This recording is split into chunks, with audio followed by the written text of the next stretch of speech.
Film diawali dengan diperlihatkannya anugerah Tuhan untuk bumi tercinta, yaitu hutan hujan tropis yang menjadi paru-paru dunia. Seorang aktivis lingkungan bernama Bruno Manser melakukan perjalanan ke hutan Sarawak bagian Malaysia dari Pulau Kalimantan. Manser yang berasal dari Swiss bertekad untuk mengasingkan dirinya dari peradaban modern dan ingin tinggal di alam bebas. Tujuannya adalah untuk mencari suku nomaden yang disebut dengan suku Penan. Suku ini disebut sebagai legenda semata karena tidak pernah menampakkan dirinya.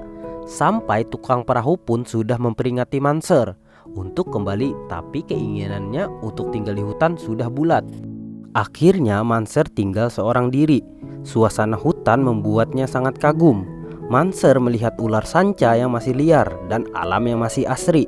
Berbekal barang dan alat seadanya, Manser mencoba bertahan hidup seorang diri.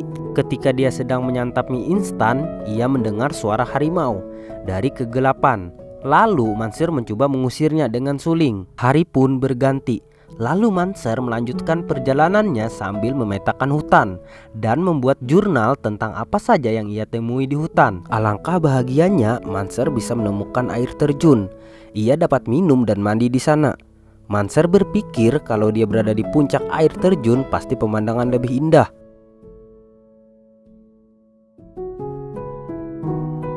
Manser memutuskan untuk mendaki air terjun dan akhirnya Manser sampai puncak air terjun. Dan tempatnya sangat cocok buat Manser. Pemandangan dari puncak pun sangat begitu indah.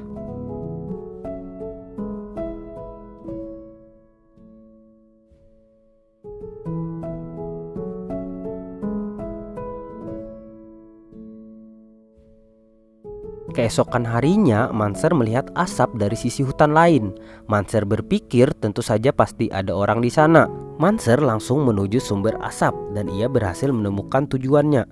Penan sendiri adalah suku nomaden, yaitu suku yang suka berpindah-pindah dari satu tempat ke tempat lainnya untuk bertahan hidup. Mereka berpindah-pindah untuk mengumpulkan makanan, berburu, dan menyampaikan diri dari musim. Orang Penan menyadari kehadiran Manser dan memanggil kepala suku mereka. Manser hanya tersenyum supaya kelihatan bersahabat. Tapi kepala suku malah bersikap acuh dengan kedatangan Manser. Sepertinya Manser tidak diterima oleh suku Penan. Lalu ia pergi berkemah di sekitar suku Penan. Sambil mengamati mereka, Manser juga menarik perhatian mereka dengan memainkan suling. Keesokan pagi ketika terbangun, Manser kaget. Ketika ia terbangun, suku Penan telah pergi dan meninggalkan dirinya. Manser kembali mencarinya karena ia berpikir mereka masih belum jauh pergi dari tempat semula, dan tak lama kemudian ia berhasil menemukan mereka kembali. Bahkan sekarang Manser berhasil melihat langsung suku Penan mendirikan rumah ketika baru pindah ke tempat lain.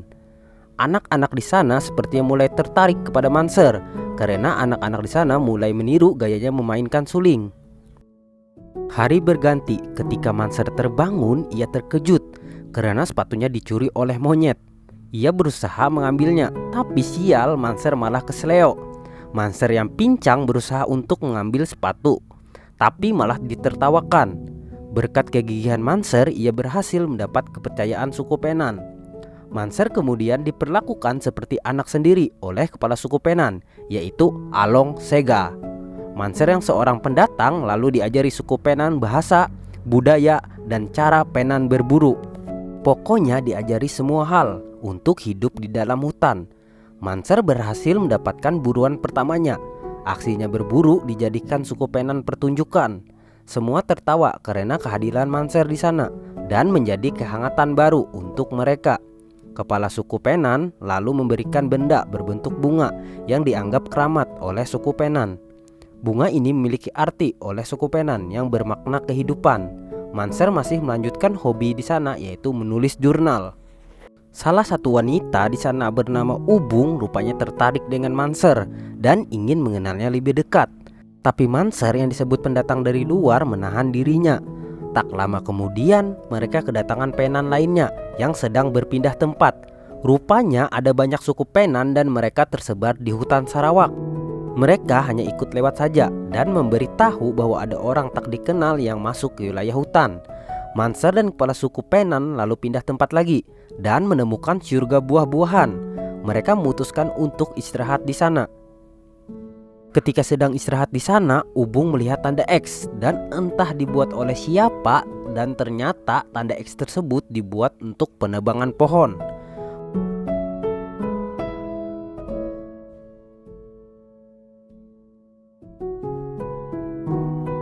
Manser dan suku Penan pun bergegas pergi mencari orang yang memotong pohon sebagai paru-paru dunia ini. Alangkah terkejutnya mereka mengetahui sebagai besar hutan sudah dibabat habis menggunakan mesin canggih. Pohon yang berada di hutan satu persatu ditumbangkan. Tidak ada banyak yang bisa mereka perbuat. Manser membujuk kepala suku Penan untuk mempertahankan tempat tinggal mereka. Gimana mau melawan, mereka saja tak dianggap di sana. Selain itu mereka juga tak dihargai oleh penebang pohon yang masing-masing menggunakan senjata api. Manser ingin bertemu dengan bos mereka karena penebangan hutan ini mengganggu kelangsungan hidup suku Penan. Meskipun dengan raut muka sinis mereka setuju untuk berdialog, tapi hanya Manser saja yang diperbolehkan menemui bos mereka. Manser akhirnya mengetahui yang melakukan penebangan adalah industri kayu pemerintah Malaysia itu sendiri. Kayu akan dijual ke Eropa. Bos itu sendiri mengatakan bahwa kayu itu sendiri adalah aset Malaysia. Manser masih meyakinkan kepada suku Penan untuk mempertahankan wilayah mereka. Bersama suku Penan lainnya, mereka memblokir jalan penebang pohon. Meski diancam supir dengan kunci, diancam oleh polisi sampai hendak ditabrak dengan alat berat, mereka tidak gentar untuk mempertahankan tempat tinggal mereka. Malam harinya mereka kedatangan jurnalis yaitu James yang terkesan dengan suku Penan untuk memberontak pemerintah Malaysia. James menawarkan dirinya untuk menjadi perantara dan mendokumentasikan kerakusan pemerintah. Beberapa hari kemudian awak media datang meliput perjuangan suku Penan dalam melawan pemerintah Malaysia yang melakukan penebangan hutan. Manser sangat berterima kasih kepada James karena telah membantu mereka. Perjuangan suku Penan dipublikasikan oleh media dan sepertinya berjalan lancar.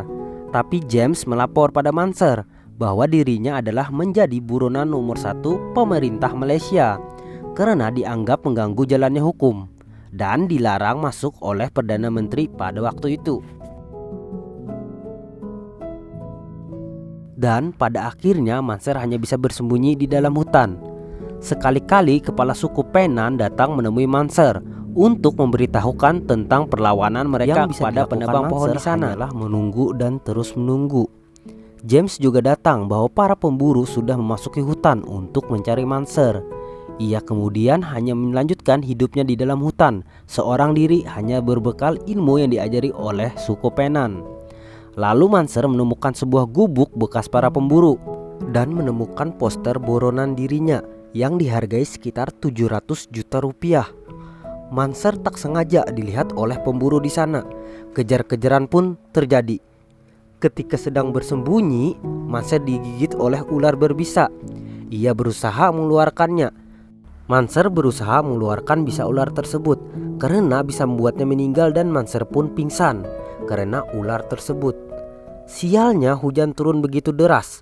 Manser tak sadar bahwa ia hampir tenggelam dan kondisi kaki yang digigit ular tadi semakin parah. Dengan sedikit tenaganya ia merangkak untuk keluar dari persembunyian. Waktu pun berlalu. Manser tersadar di sebuah gubuk dan yang menyelamatkannya adalah Ubung.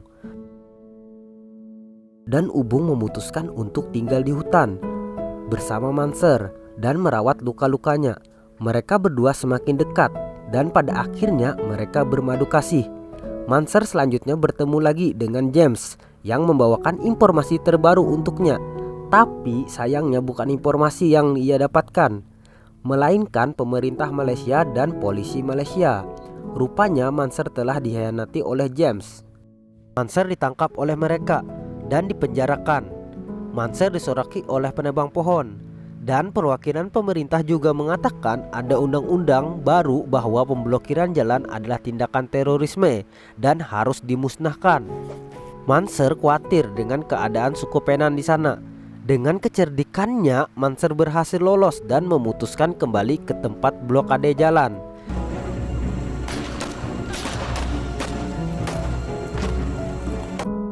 Setelah sampai di sana, Manser melihat pemandangan yang menyayat hati. Blokade diterobos paksa oleh penebang pohon, sampai suku Penan menjadi korbannya, termasuk putra kandung kepala suku.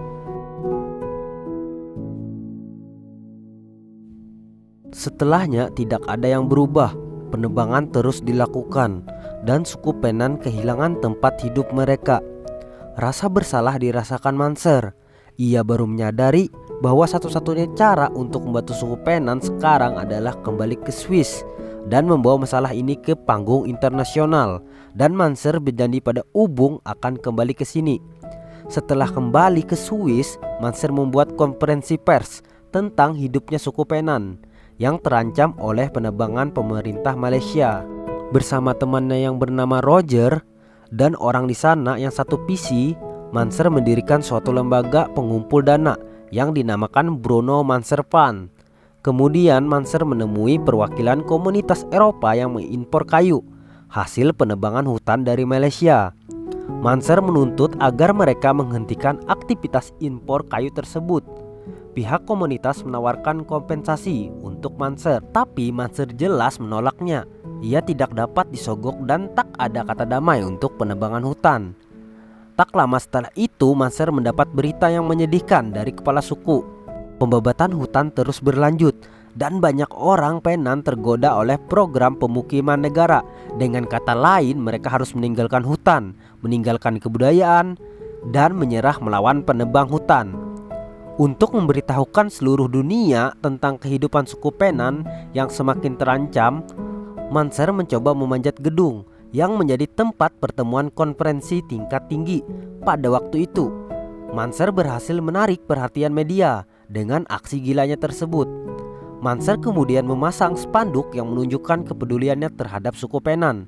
Namun aksinya tersebut membuat reputasi Manser sebagai jurnalis menjadi buruk. Sebuah harapan tiba-tiba datang menghampiri Manser.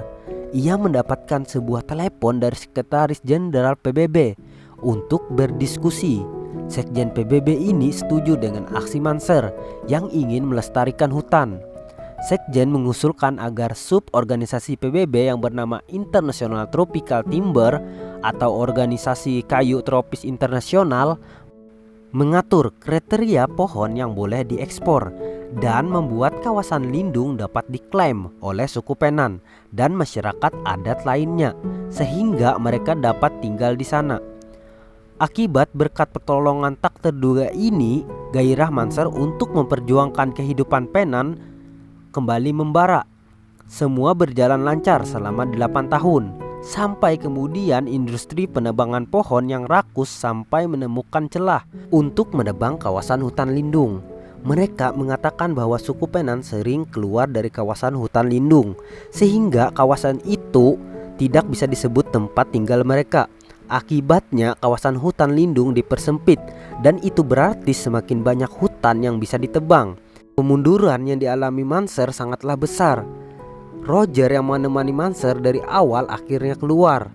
Kini hanya Manser yang tersisa sendirian yang ditemani oleh jurnal perjalanannya bersama suku Penan. Meski begitu, Manser memutuskan kembali ke hutan dengan satu misi lagi, yaitu pemetaan wilayah rinci suku Penan yang dapat ditinggali mereka. Manser masuk Malaysia dengan ilegal, yaitu dengan masuk lewat Indonesia dan melewati batas negara. Pemandangan hutan yang sudah dibabat menjadi saksi ketidakpedulian pemerintah terhadap suku Penan.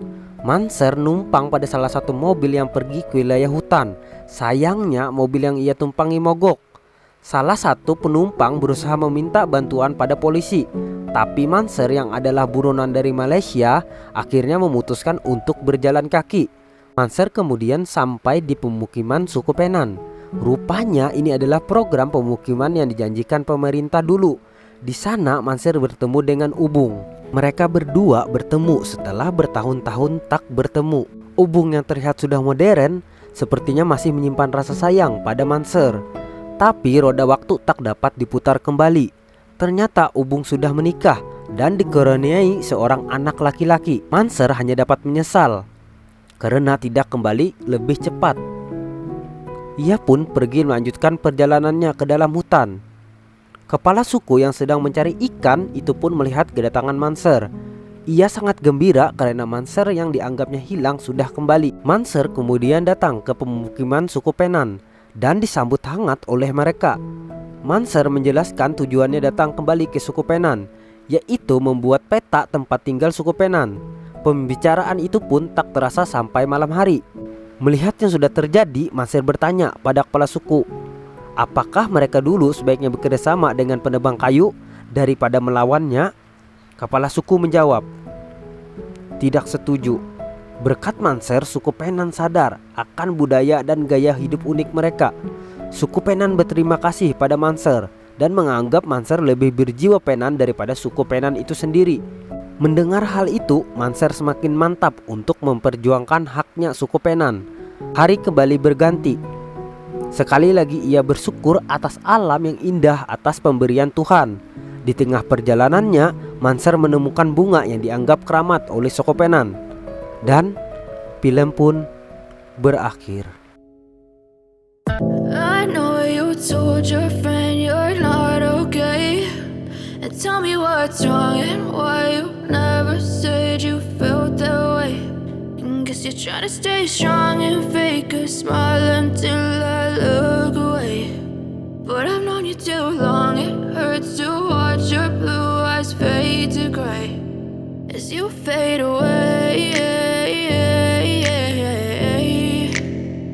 as you fade away.